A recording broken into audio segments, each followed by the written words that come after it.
Hello, everybody, and welcome to episode number 36 of Confessions of a Market Maker. I'm your co-host, Ray, aka All Day Ray, aka the Superman Lover. And I'm joined here by my sensational co-host, former market maker of 20 years and present-day retail trader, a former bouncer whose silhouette resembles that of a large land mammal. Surprisingly, he wears a lot of Ralph Lauren, but is not with the horseplay. I'm talking about Saskatchewan's beloved son, JJ. How you JJ, doing? how's it How going? you doing? Good, brother. How you doing? Hey, I'm doing great, man. Excited, honored for our guest today. He's a man who was born and raised in Southern California. He received his bachelor's in theater from UC San Diego. He then moved to New York City, where he's been on the small and large screens and stages.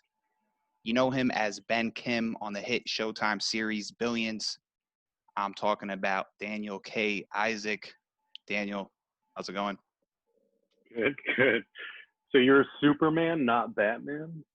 Uh, you know, honestly, I do like Batman better. I don't know why you had to bring that up. I do like Batman better, but all right. No, I'm with you there. I didn't know if we could continue with this interview if you were that pro Superman, I think. No, I'm pro Batman. I respect the intellect, the smarts, but when it comes to maybe the affairs of love, I'm more like Superman. But let's move on.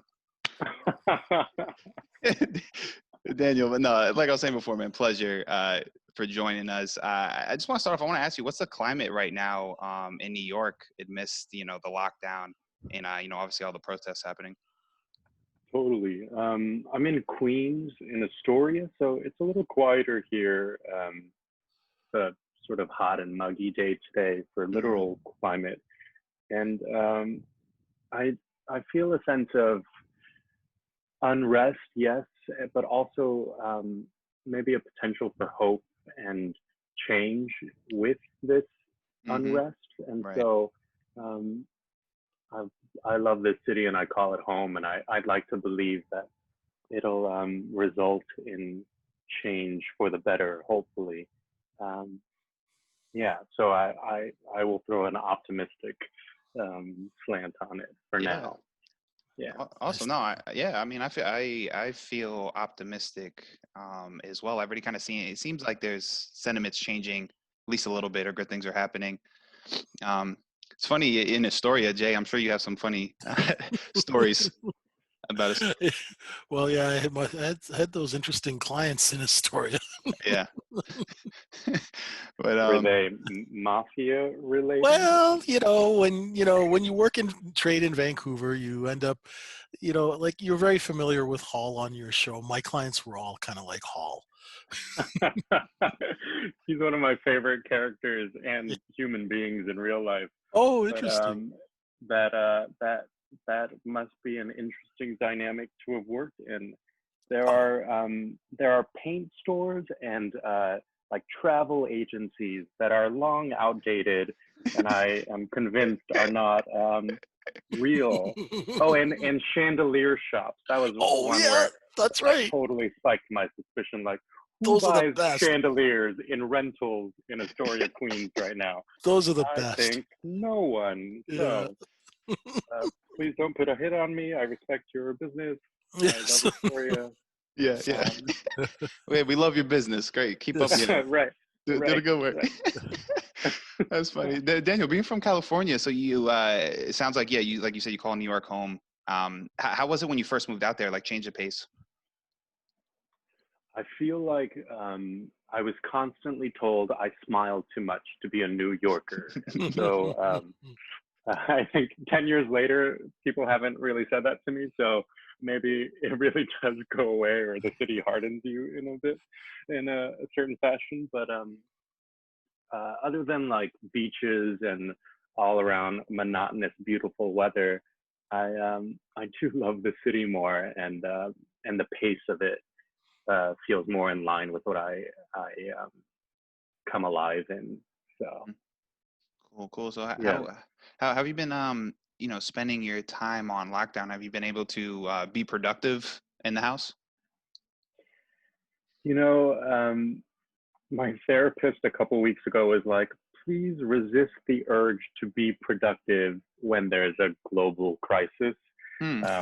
Because I think, as many children of immigrants, I imagine, and Asian Americans, uh, compare self-worth with, or, tie up self-worth with productivity. Right. And Exactly. so, in some ways, like I have um, dusted shelves I've never dusted before, or like cleaned parts of the apartment that I didn't know existed, and reorganized bookshelves and um, little house projects, I guess. And I also have my writing, and so I'm grateful for that, to have some sort of artistic agency in this time. But I've actually struggled with that desire or need to be productive when we're going through a pandemic, and survival for yourself and your loved ones feels paramount. And my work is at a halt for now, because in person uh, like work is sort of the necessity for my artistic expression and job. So Mhm. my partner works in finance, and he's been on calls, and has two monitors, and has been busy this entire time. And I've been like, well, maybe I will read a book today, and maybe I will binge this TV series I've always been meaning to get to, and that can count as productivity. How about that? That's funny. Well, I think that's a good perspective, though, or good advice from the therapist. I didn't think of it in that manner, because we could definitely like overwork ourselves, or be too concerned with being productive to where it becomes a detriment, right? Totally. Yeah. Yeah, yeah. Awesome. Okay, so Daniel, I see a lot of similarities between our professions, trading and acting. I believe Yeah. that, yeah, and I'll go into it. I believe the chances of making careers out of both of them are extremely tough. The odds are stacked against us. Um, Totally. yeah, because and I believe that's why we have to have like a strong passion for these pursuits. Hmm. Where does your passion from acting come from? Wow. I know that I love it, and so I can live and breathe it, and that I know that it is a source of joy and um, love for me. I think a part of it is mixed up in sort of a stubborn rebellion in my upbringing, and that which was um, expected of me growing up as a good Korean American, child of an immigrant, um, shirking the "you should be a doctor or a lawyer." Mm-hmm. So Mm-hmm. Yeah, I know a part of my love is mixed up in, oh, cool, I'm doing this thing that makes everyone unhappy, and in some fucked up way that makes me smile. So Yeah, yeah.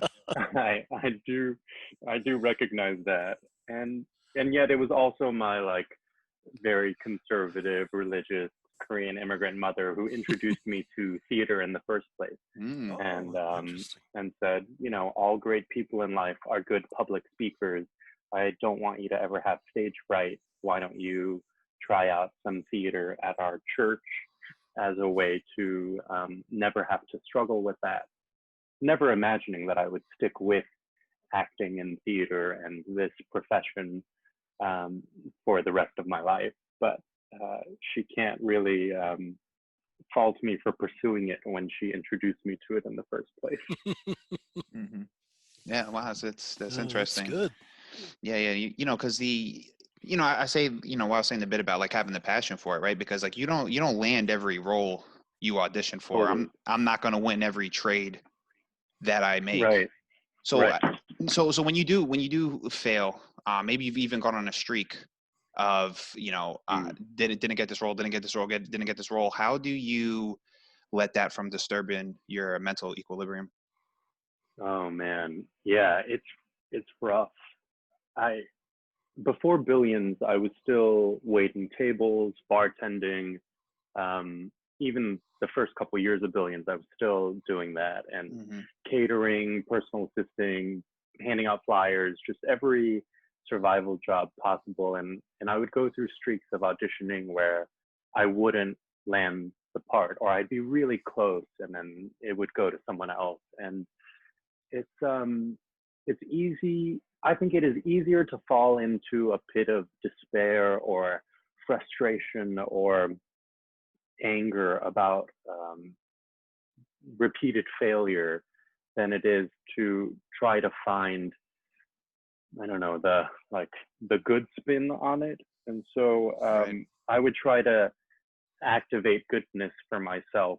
And so if I went on an audition, I would immediately go to a restaurant I liked, or a coffee shop I loved, or a bar I liked, or go like shopping, to try to like forget the audition itself, but also to like treat myself like a puppy in training, just to find something joyful after something that I knew was hard, or if I really wanted it, or was challenging, or maybe felt impossible. I would try to change the energy of that in myself by forgetting about it as soon as possible, so like a forced amnesia, but also trying to like create the goodness that I wanted in the moment by doing something that I could do proactively, because I think so much of life can feel like helpless or like out of our control. And so I would do something that I was in control of, like going to that Korean barbecue I loved, or getting that great martini somewhere, or like buying a new shirt or whatever, so that I could, that like Parks and Recreation catchphrase, treat yourself. So like I was treating myself, and that kind of like helped in the little ways, which I think add up for like sustenance and the like marathon that I think we're all in, no matter our occupation. Right. Absolutely. No, good advice. Yeah, no, that's healthy. Yeah, no, I have, it takes a mental fortitude to keep going past defeat after defeat after defeat. And, I just highly respect that no matter what type of field they're in. So Daniel, Daniel, tell us about the Billions audition. How many auditions do you have to go through? I only auditioned once, I think. It was just one scene in the pilot, the one where he talks about going to Stanford Wharton and like sort of thinks he's the cocky new hotshot, and then Axe kind of takes him down a peg or 10.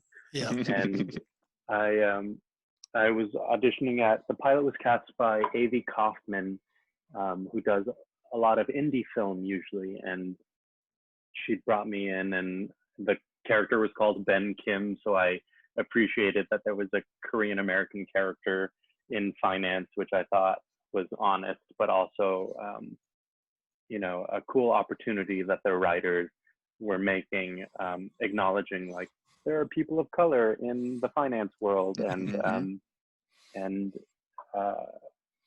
I didn't think anything of it. I followed my personal decree of audition and then forget about it. And I think the audition was in December, early December, and then we were shooting the pilot in January. And so I must have heard pretty quickly that I was gonna get the part. And again, I had learned at that point to not get your hopes up. And because, I'd been close to projects, or I'd booked things that had fallen through. And so I just thought, cool, I only worked one day for that episode. I'll have one day, I'll meet Damian Lewis, like Band of Brothers is really moving and incredible, and like how great to get to share space with him for this day. And my scene partner was Nathan Darrow and House of Cards, him working as the like driver assistant to Kevin Spacey's character. I just thought like, cool, this is what an interesting day I will have in January of 2015 or whatever. Mm-hmm. Never imagining or allowing myself to like get my hopes up, because I didn't want to get disappointed or hurt really. Right. And so I guess I was lucky in that I only auditioned once and didn't think anything of it, and something came of it. And then we shot the pilot, and again I had shot pilots that hadn't gone anywhere, so I thought, who knows if this will move on. I'll have just appreciated this event for what it was. And then I was doing a play in the spring, and I remember getting an email about the show getting picked up, and them saying like, cool, do you want to do a couple more episodes in the office?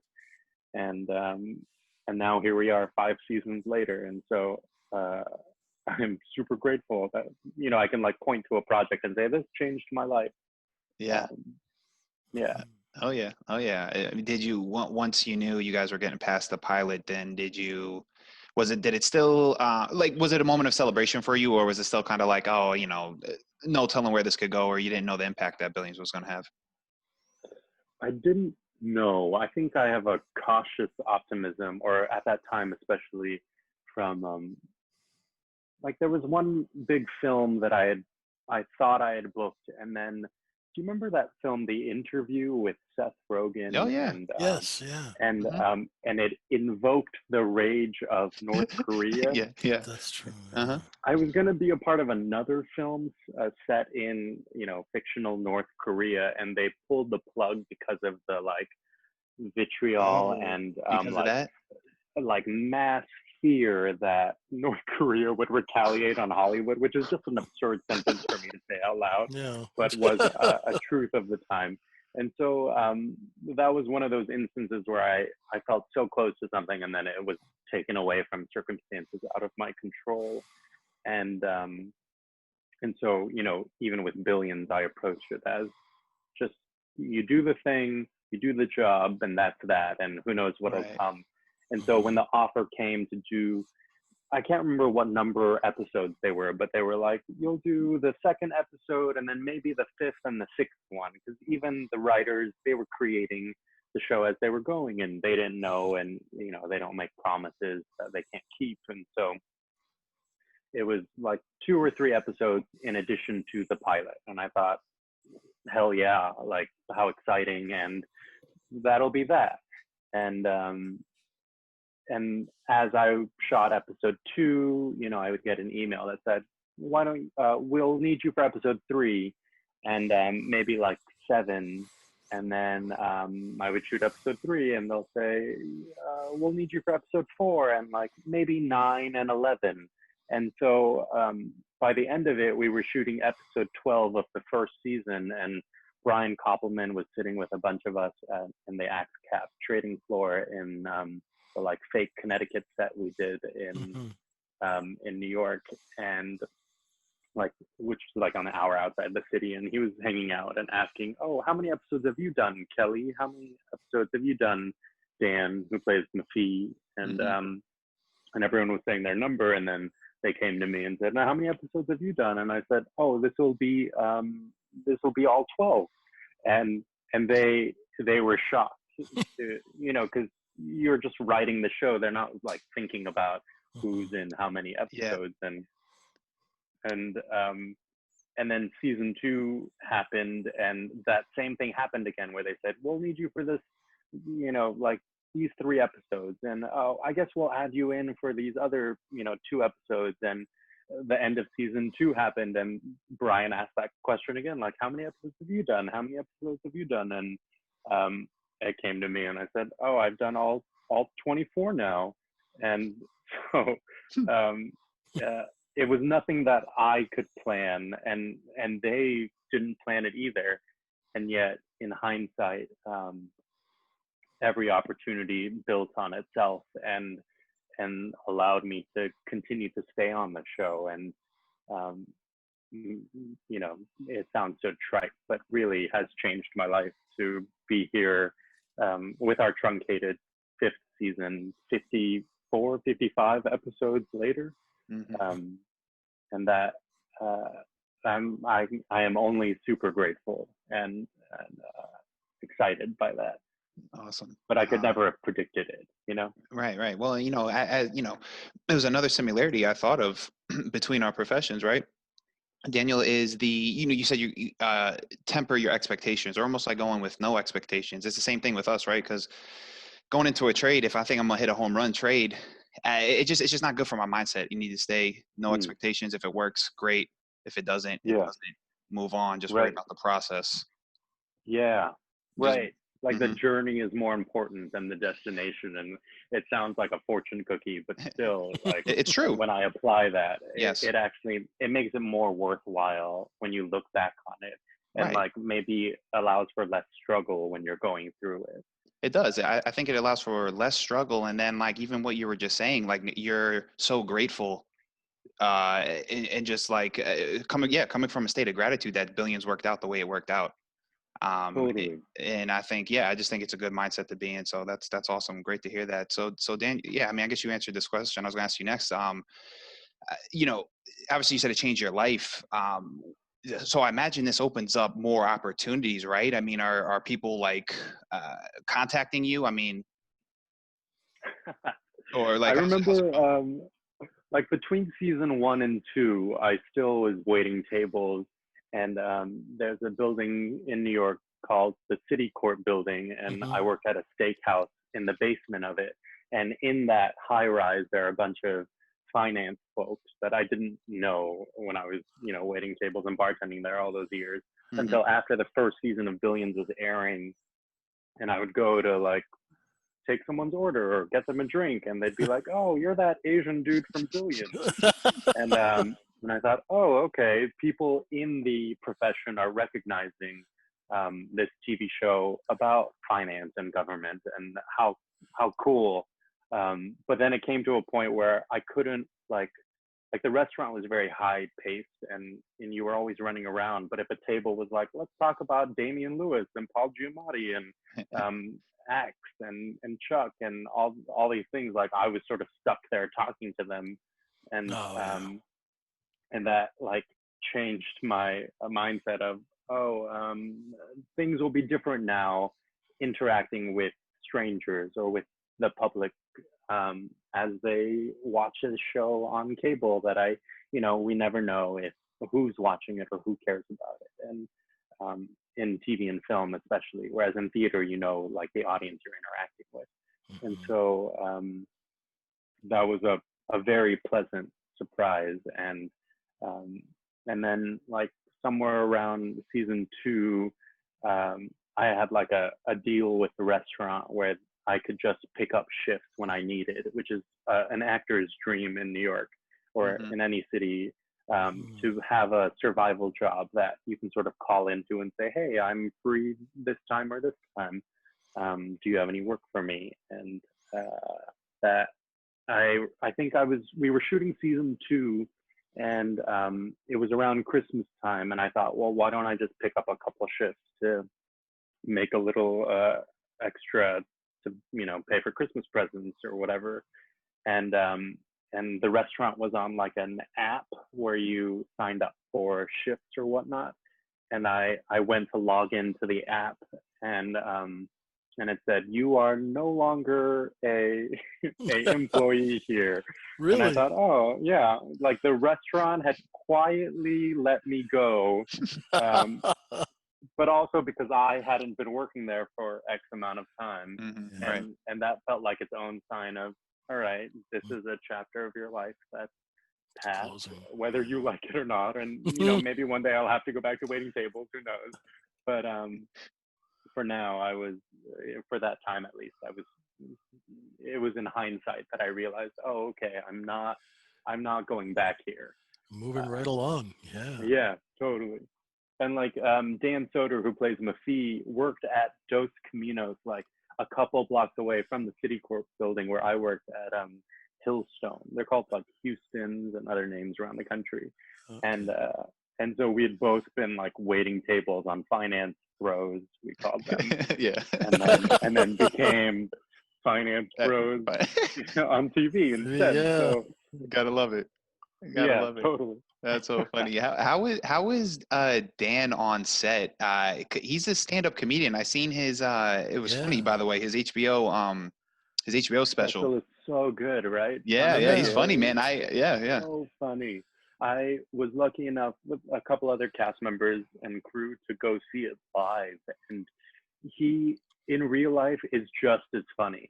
And I feel like I straddle the introvert and extrovert spectrum right down the middle. But if I'm next to Dan, then I can be totally quiet and happily laugh along to his monologue or whatever joke he's workshopping or just whatever story he's telling, because he is so funny, so genuine, and like, you know, you want people at a party who can like bring the life and the joy to it, and he is that person at the workplace, and it's incredible. And we both come from single moms and our only children, and so like our empathy meter is high, and we both live in Astoria, Queens, and so we would share cars home after work and stuff, and he's like the big brother I never had. He's great. So funny. Watch his HBO special. He has one on Netflix. He has one on Comedy Central. Cool. He's good people, you know. And you know, he's very natural at the role that he plays on the show. I notice a lot of guys I worked with. You know, I worked in kind of the older times in the '90s and 2000, and on those desks, and Maffei and definitely Dollar Bill. Those are, you know, the two types of personalities that we had a lot of those types of guys. So it's nice. It kind of brings back memories. That's awesome. It's so cool to hear, like, when we are playing these fictional characters in finance, that it actually reflects the real world. You know, like my friends who are doctors don't point to Grey's Anatomy and are like, that's my hospital. We go through all of that drama all the time. Like, it doesn't work in that way. And I know we like totally fictionalize things on our show for traumatic and like storytelling sake, but it's cool to see that represented for sure. Yeah, it's you guys do a really good job. And just to quickly, like, you know, are you allowed to talk about the guys who coached you from the street, like guys like Josh Brown and stuff like that? Or even this season, I called Turney Duff, Oh, whom I think was on your our boy podcast, right? Yeah, we love Turney. Kelly. We guys love like the Duff. raved about him with Kelly. I love Turney, and I can text him or call him and be like, hey, what does this mean? Because I don't know finance at all, and I've never traded or bought stock in my life. And so someone like Turney, who was a consultant for us for many years, it means a lot to be able to like ask him questions. And of course, our bosses, our head writers and creators, Brian Koppelman and David Levine, are so great and informative and like happy to share information. But I like to do research myself, and so Turney has been a great lifesaver, life preserver. To contact when I'm like, what is and he's such a nice 13F or whatever. Yeah, exactly. I was just talking about those today. No, Turney's such a nice guy. I only met him the one time back in the '90s, and it was in a place of ill repute, and we were both faced. And even though he probably didn't remember me, he was still kind enough to come on our show. And, That's amazing. You know, so it was a long night and a fun night. But yeah, he's a really nice guy. And when he was working for a big fund, and I was just a lowly,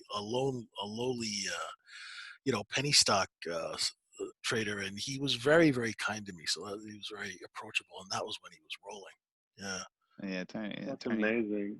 Yeah, he's a great guy. You know, Daniel, I'm gonna go on a limb here and say, like, I mean, at least for me, I think this is one of the best written shows. I mean, maybe all time. I mean, there's abundance of quotables. How many writers? I mean, the quotables are insane. Like, so many great quotes. How many writers are there? Because I know there's like a writers' room. I follow them on Twitter, which I love, by the way, because they give you some insights on certain things. But yeah, tell me about that. So Brian Koppelman, David Levine, executive producers, writers, like the heads of our show, incredible talented, like fonts of knowledge and pop culture references and everything possible. The writer's room, I don't know the like exact number, um, but like on a tiny tangential note, I will say like we had uh, our bosses, Brian and David, are such great people in that like we had an assistant in the writer's room who this season is one of the writers for the episodes themselves, Emily Hornsby. And so like to see my bosses be the type of people that fosters future talent and like literally puts their money where their mouth is and gives this person a voice and a job from like rising from the writer's assistant level is so cool, and like so honorable and I find rare in the business. And so I want to say like 5 to 7 people in the writer's room. I can't like look at IMDb right now, and I know they when the pandemic first hit, they like went to Zoom right away, and I really respect that like everyone was available and they're spread out. Like then Mesrich, who wrote Bitcoin. The Bitcoin, Bitcoin he's Billionaires based in Boston, and like Stephanie Mikus is based in LA, and Adam Perlman was in LA and now in New York. And I know like the room assembles prior to shooting and then sort of disbands and then works remotely. And so they are like, I'm biased, I know, but they are incredibly talented, so good, and it's so cool to be a part of something that you're proud of, and I don't think that always happens in any occupation. And so I can look back and say, or live in the present and say like, how fucking awesome to be a part of this with the best talent in front of and behind the camera. Yeah, no, I mean, I agree. I mean, I love how it's like they have old school references. They have, but it's modern at the same time. You get some of old school New York, then you get modern day New York. It's just a perfect blend in my mind of both. Right. Just fresh. It's I fully have to Google things when I first get the script and think like, oh, what is this reference? What is this athlete? Who is this, author or whatnot? And then I think that like really enhances the experience of watching it when you know a reference and think, oh, I'm on the inside of this. Or if you have to look it up and find, oh, there are so many more layers to what was just spoken, and like what a joy to get to see all the depth to it that's in a toss away retort or like a funny comeback or whatnot. Right. It's like I this is funny. I used to what we were talking about when you first joined off the podcast, right? I was watching Billions I can't watch it with women. Like when I'm with women, they're like because I can't miss any like little dialogue for that point. Like you're saying, like a show like jam-packed with like references and like non-stop dialogue. It feels like theater in that way, or it feels Shakespearean, where you can't miss a single word, and all of it's been perfectly crafted as a part of this larger puzzle that you won't realize is the puzzle until after the fact. And it happens in the episode and then like with the season, and it builds on itself.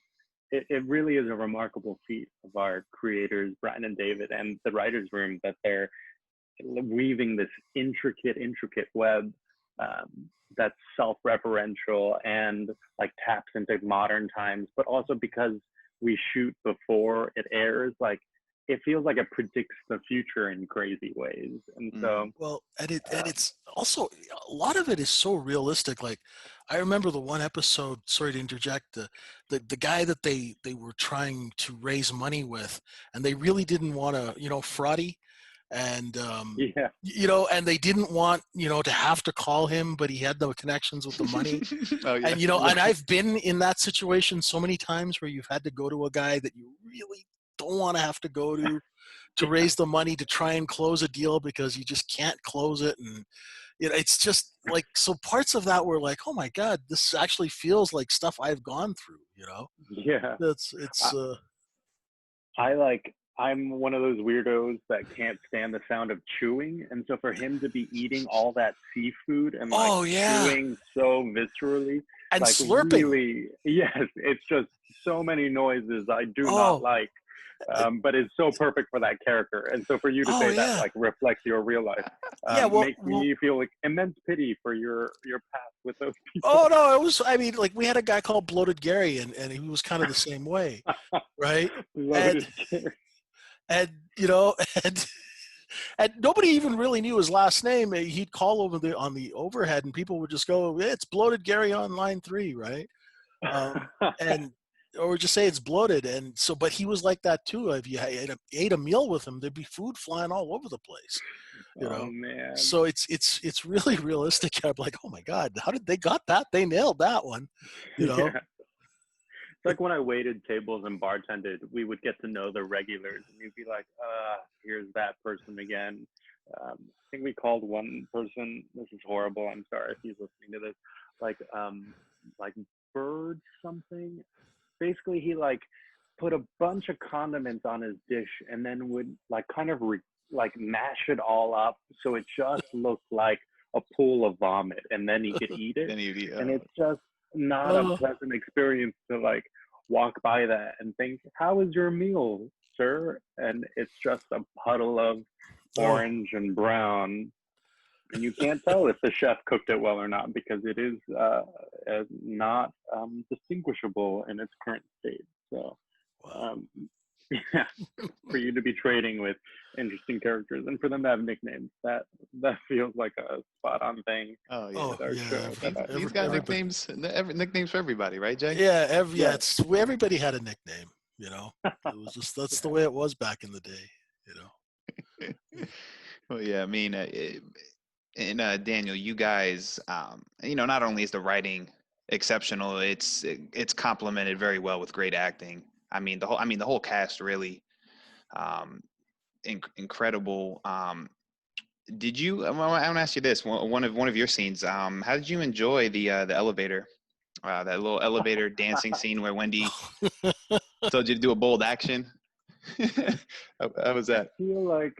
I feel like, well, I don't have a dad in real life, and so I've always looked at Brian and David as these like surrogate fathers that the universe has gifted me. Mm-hmm. And like I said, I feel like I straddle the extrovert and the introvert spectrum, and so on set, I probably read more as an introvert, because if you're next to someone like Dan Soder who's regaling you with the funniest story ever told, what need is there to speak and interrupt like pure comedic gems coming out of his mouth? And when they wrote that episode, Brian and David had pulled me aside a couple episodes before and said, you have this thing coming, just be prepared for it.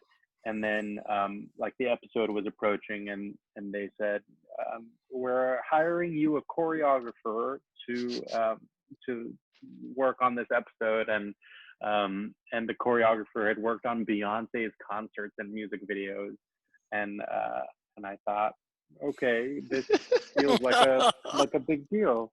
And then when you read the script and it's like Ben Kim strips in an elevator, I thought, all right, this is what I get, because I think we were shooting that season, and Kelly Acoyne, who plays Dollar Bill, had seen an Instagram of mine that was like a photo shoot where I was half naked in a lake as part of a calendar that was about giving Asian American men sexuality, because we are often neutered in media representation and just in general in societal perspectives of.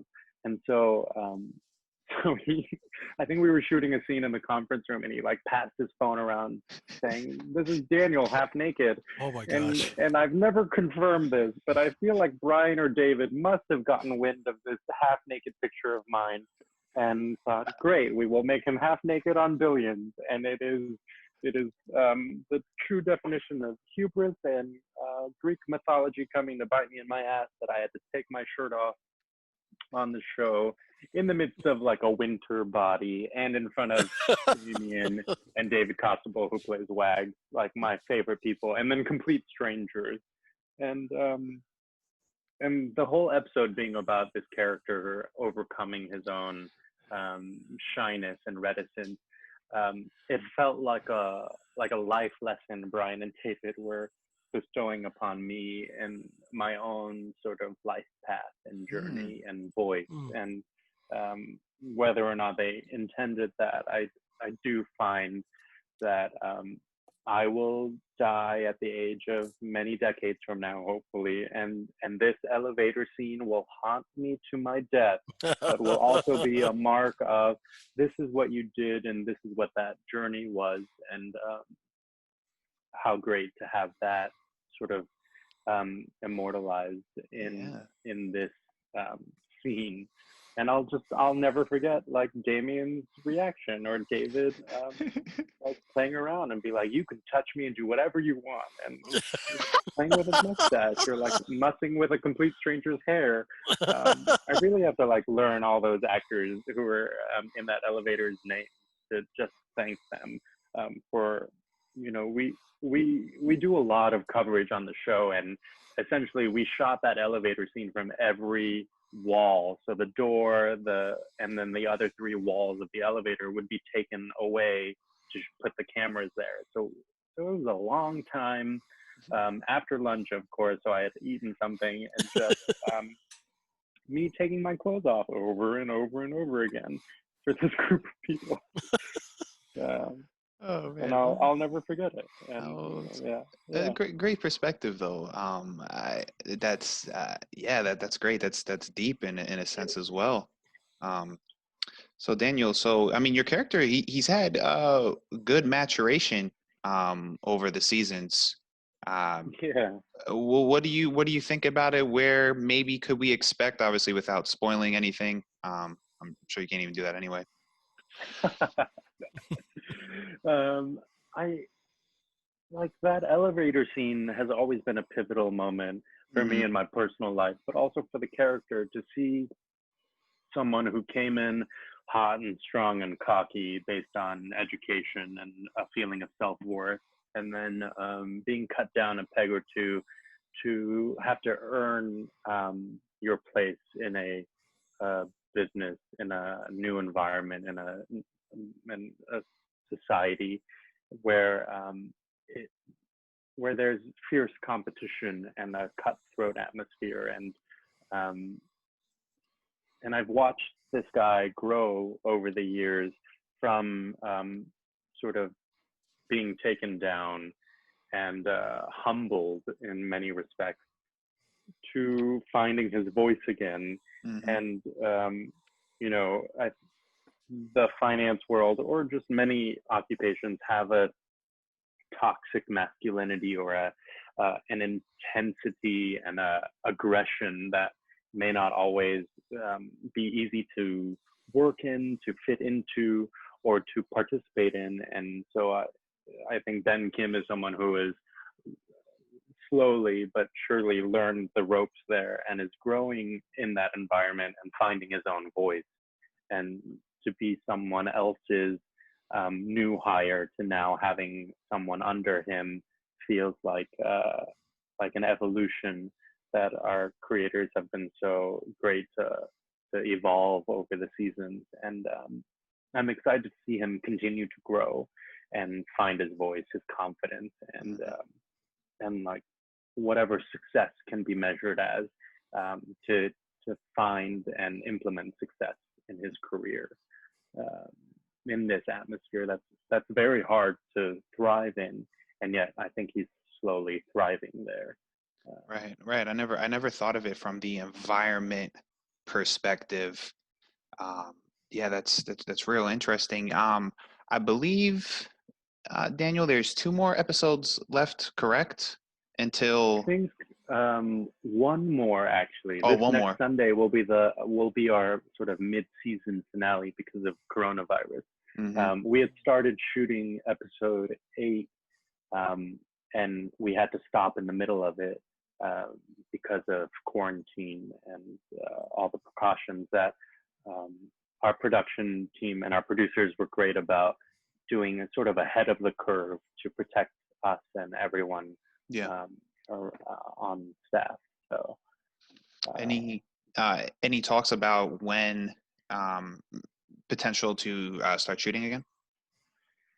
I saw an article that California has allowed for production to resume June 12th, but New York hasn't announced the date yet. And I'm trying not to be a nagging person in this and pester our producers about when we can return. And so I don't know, but I know that they really do care about our safety and our well-being. And so so when the time is right, or when it can be done with respect to safety and care to all people on the crew and in the cast, I hope it is soon, but I appreciate and acknowledge that it might take a bit before we can get back. And I miss everyone. Yeah. I'm sure everyone does in their own individual jobs and lives. Yeah, well, that's the thing too. Like your guys, the vibe that you guys give off, just maybe just on Twitter or just how you guys interact with each other, it seems like you guys all get along very well. I was just going to say that. Yeah. Right? I mean, that's the truth. Yeah. Yeah. It sounds like, I'm surprised at how rare it is, but I treasure that this is the reality I live in. And I'm on a group chat with these guys on Team X, and we text every day. Or we were obsessed with Marco Polo, that app, when it first came out, and just sent each other stupid videos all the time. And I texted Kelly right before this, like, hey, I'm interviewing with these guys that you did a podcast to, and I never knew you worked at a steel mill. And it sounds so cliche, but there's a whole family that's been built out of this, and I credit that to the people that have been invited or been a part of this show. And it starts from the top down, and the environment that's been fostered from our leads and from our bosses has engendered an environment where it's easier to work if you like who you are getting to work with. And there are no divas, there are no extreme personalities. It feels like a team sport, and I'm not a sports person, but like when it works like a family, it's special. I love this group of people so much. And like, as New Yorkers in this crazy, unprecedented time, it makes you feel less alone and like taken care of in the socially distant way. Like, we even love Spiros, Stephen Kunkin, who's like a crazy character on the show, but is like a wonderful human. And the reason why I bought like a mask before masks were needed or required for our times. And he nails that part too, because I've had compliance officers who are very similar. Not with not with that crazy coffee machine, but Cortado. Yeah, that's but Steven's like real life passion that our creators Brian and David have put into the show. But then it also means he has this like incredible espresso machine in his fake office and makes cappuccinos and lattes for us while we're shooting. That's great. Which is That's just, cool. Another perk of the job. That's great. I loved, it was last episode. I love the line you said, if I can remember it. It was in regards to Spiros, because you guys were worried about him failing that test. Oh yeah. And you say someone was like, oh well, maybe we're underestimating it. You're like, no, I've been testing them all day. We're properly estimating it. Yeah. Totally. That was such a fun day to shoot, and a fun storyline for the office to have. I've never taken the Mensa test, but like our props people wrote those cards out very similar to actual Mensa questions, and it had all the answers on them, and it was fun to like play around and see what was on those cards, and to imagine Mafi being a real like Easy Mensa Yeah. star, and Spiro's like wishing he were with that like fake giant pin and all. So great. Yeah, that was. So something, Daniel, I've always wondered, and I'm sure it differs from individual to individual. But how do you practice your craft? How do you improve as an actor?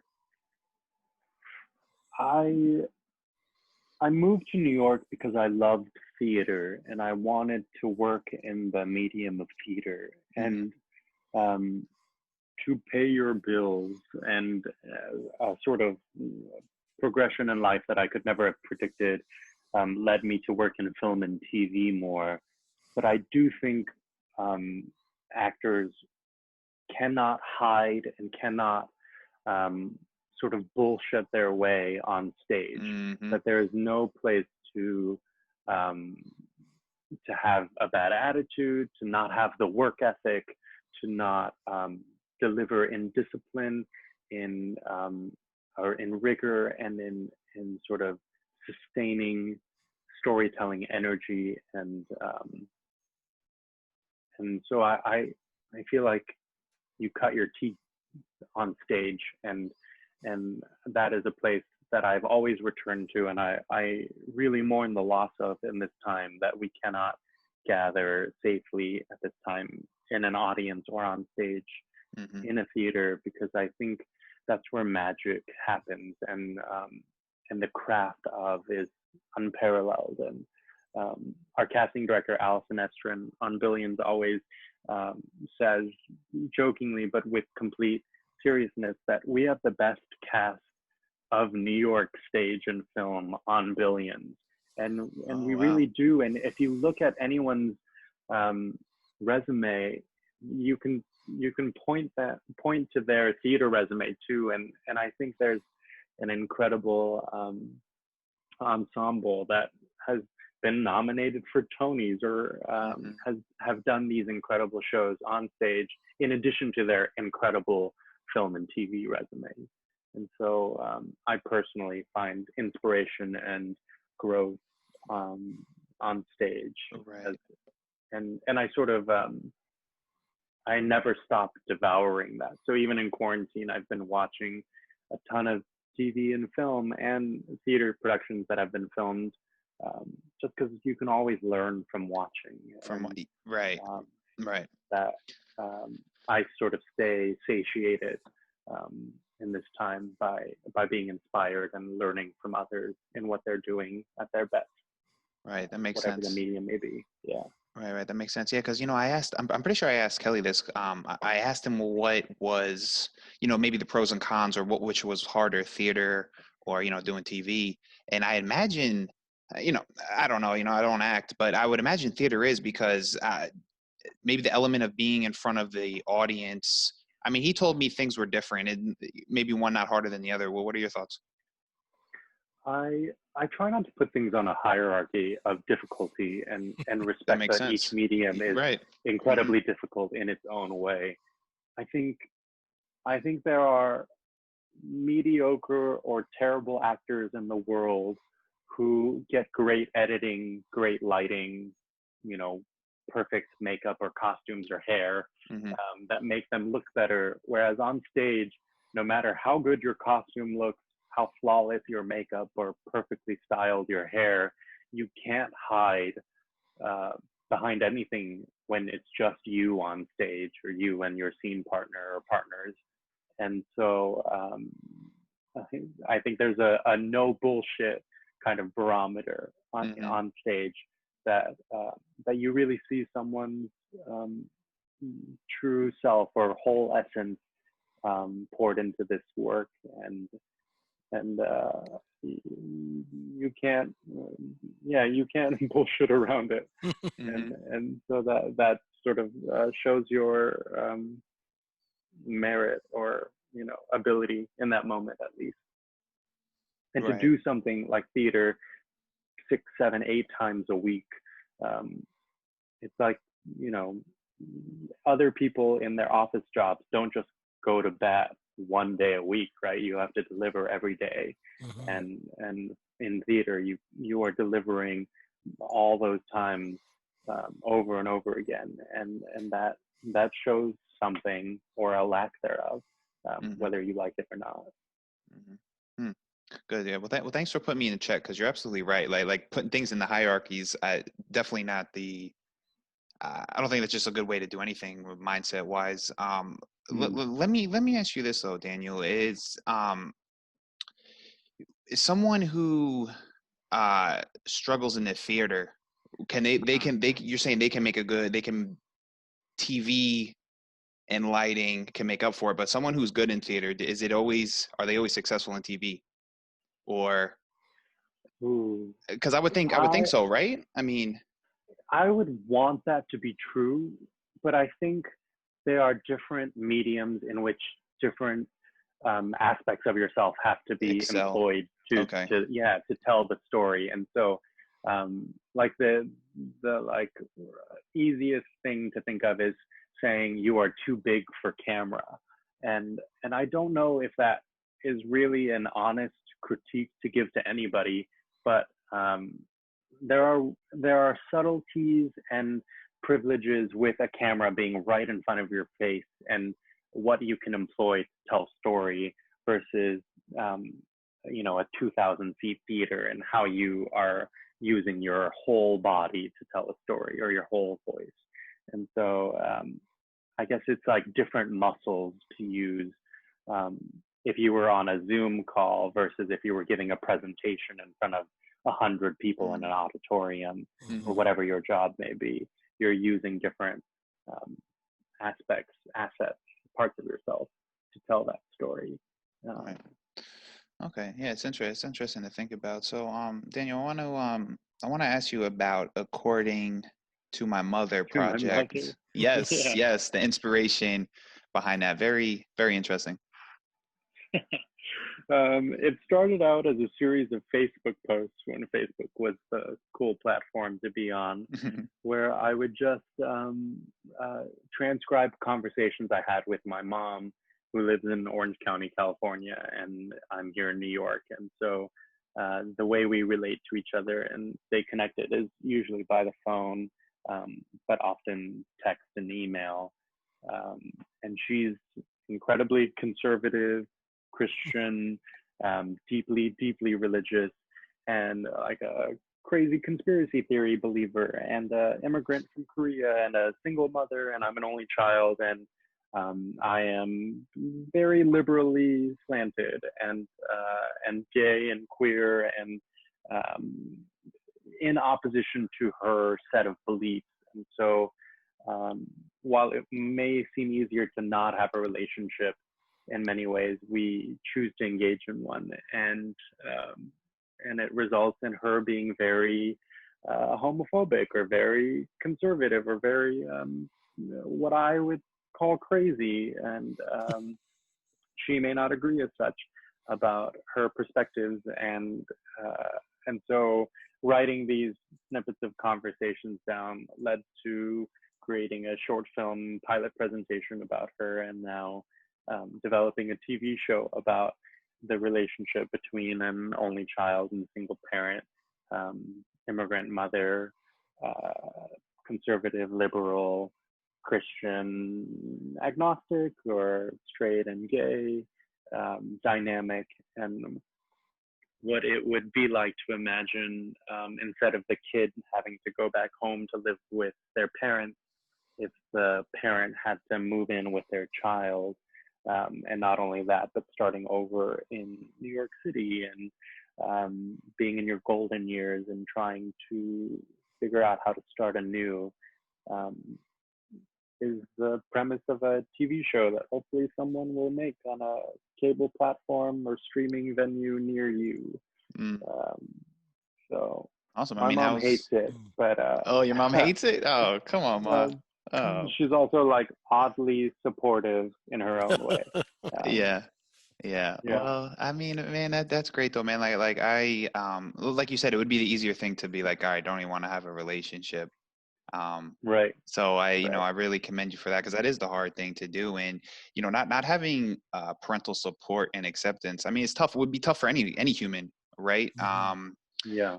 I mean, this is where most of our issues come from, right? Our parents. Daniel, I imagine though writing served as like sort of like therapy for this, Totally. right? I Yeah. mean, what other mechanisms do you use or have you used to help like cope and accept with this situation?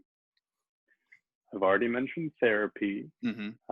The writing has been a huge sort of outlet for me to try to find comedy and empathy where otherwise it would be a source of trauma or pain.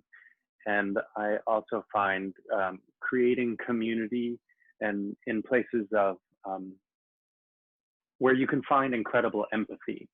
So the Asian American community, the arts community, the gay and queer community have been sources for me to find um, strength and to not feel so alone. That no one is really alone in their struggle, and there are other people who understand or will try to understand what you're going through, and that can be a huge source of refuge and strength, so that you aren't having to feel like you're the only one going through something.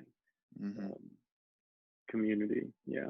Beautiful. Yeah, beautiful. Yeah, I forget where I heard it. I heard it a couple of weeks ago, but I really like the quote. I forget who said it, but it said, "Love is the highest level of understanding."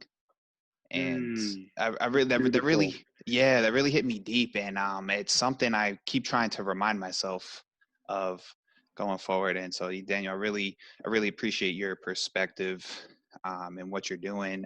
One last question, I'll let you get going. What are you currently reading? Any good book recommendations for me? Oh man, I love reading, and so I just today actually just finished this book by Muriel Barbary called "The Elegance of the Hedgehog" that my friend Mark sent me, Hmm. and so I actually like canceled all my plans today to read that, which I know is super nerdy, but it brought me joy. I just read a book called Pachinko by Min-Jin Lee. That's one of my favorite like epics that I've read in a while. It's like hundreds and hundreds of pages, and they just flew by, and they were um, really moving. And to like read something set in Korea that and Japan that I didn't know about meant a lot. I in times of quarantine and the pandemic, I read Severance by Ling Ma, and that also deals with the pandemic. And so it was sort of crazy and um, scary, but also like titillating to see what a fictional version of a pandemic would be, and to see where the parallels were to our real life, because it's also set in New York versus like what wasn't the same or the differences from our present day. Um, yeah, a friend of mine, R. Eric Thomas, wrote a book called Here for It, and it's like a collection of essays, autobiographical. And he's so funny. He has this like long-standing article or daily article on L.com where he just regurgitates the news, but in like the funniest way. And so to hear him talking about his childhood and his upbringing in this book called Here for It um, was it was nice to laugh and find comedy in what is a rather dark timeline, I think, for the world right now. Mm-hmm. So. I absolutely agree. Yeah, no, I mean, comedy is essential. I mean, at least for me, it's essential. Yeah, Laughing's essential. totally. Mm-hmm. All right. Well, so with that, that's going to conclude today's episodes of Confession of a Market Maker. If you enjoyed the podcast, please rate and review it for us. If you want to join a pleasant and sharp group of traders, I'm in the Equities ETC room at equitiesetc.com. JJ is using Market Profile and trading futures at microefutures.com. Daniel, let the people know where they can find you and anything else you'd like the listeners to know. I'm on Instagram and Twitter at Daniel K. Isaacs, ISAAC. for both platforms. And please stay safe and well. And Black Lives Matter now more than ever. Thank you for supporting that. Yes, JJ. Thank you very much for being on the show, Daniel. Really, really appreciated it and learned a lot from you. Thank you. No, thanks for having me. It's great to get to have a conversation outside of the day-to-day in this crazy time. So thanks for having me on, and it's nice to pretend to interact, or actually interact outside of one's own world right now. Yes, Daniel. Appreciate you joining us. I appreciate your perspective on a lot of things. Commend you, and thank you for putting out a great show. All of you guys, great acting, great writing. We really enjoy it. It represents the trading community well. I would say JJ would say so, from especially the Wall Street side of things. So yeah, it's an honor you joined us. Thanks, guys. Thanks for watching. One more episode so far, and then we'll get back to it as soon as we can. So we'll be waiting. Absolutely. All right. And so for Daniel K. Isaac, I'm Harold. He's Kumar. Make sure you guys are using stop. So have a good night, folks.